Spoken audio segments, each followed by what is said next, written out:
2 weeks ago, my blog introduced a test for the rotator cuff called the DIME test. If you didn't get a chance to see that blog, it's archived on ChiroUp, so go check it out.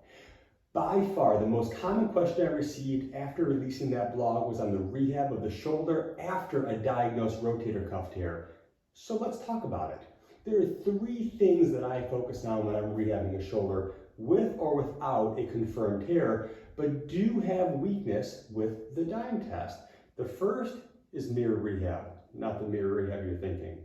The second is create scapular stability. We all know about that. And the third is increase the capacity of the shoulder girdle irrespective of the individual muscles. First, mirror rehab. I call it cognitive fun with my patients. I have a patient stand in front of a mirror with their arm on their upper trap if they don't have a mirror in their house, because we all know of that patient. They can find an excuse not to do their exercise because they're missing equipment. For this exercise, have them work on arm flexion, bringing the arm up and also to the side into abduction without raising the shoulder girdle. This is what it should look like. It should be nice and quiet in the upper shoulder girdle. However, what does it normally look like? They start to pick their arm up and they get that Gothic shoulder, and that's what a compensatory movement pattern will look like. It'll prevail in nearly all long-standing shoulder pain. So that is, we need to regroove that motor pattern that's dysfunctional and allow them to see what's normal and to get them excited to impress you on their next visit. They can now pick up their arm without lifting up their shoulder. It's fun. Next, create scapular stability. The scapular retraction test, the SRT, is quite possibly the most critical component in my shoulder exam that provides valuable information to the etiology of shoulder dysfunction. Plus, this maneuver provides instant pain reduction and serves as a confidence booster for both you and your patient. The SRT has been recently criticized for its validity when performed in isolation. So is every other orthopedic test. When you can perform this test, though, in conjunction with other complementary tests, it can be a game changer for your shoulder exam and also aid you in your rehabilitation protocols and your patient education.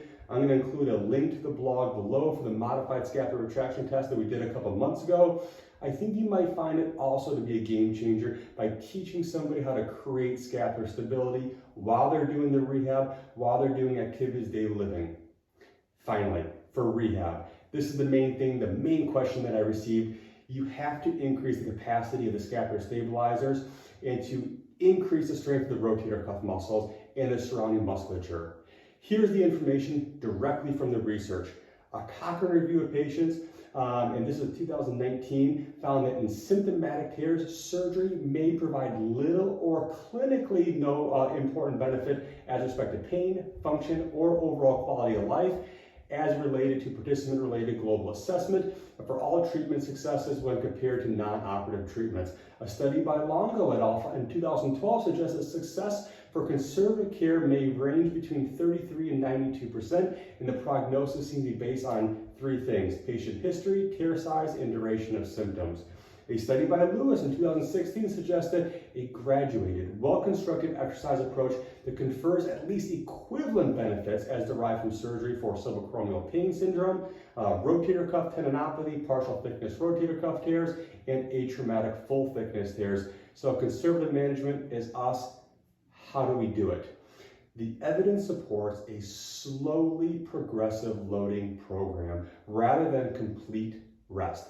This is from Cardoso et al. And Best Practice Research in Clinical Rheumatology for Tendon Management. I think this was also from last year in 2019.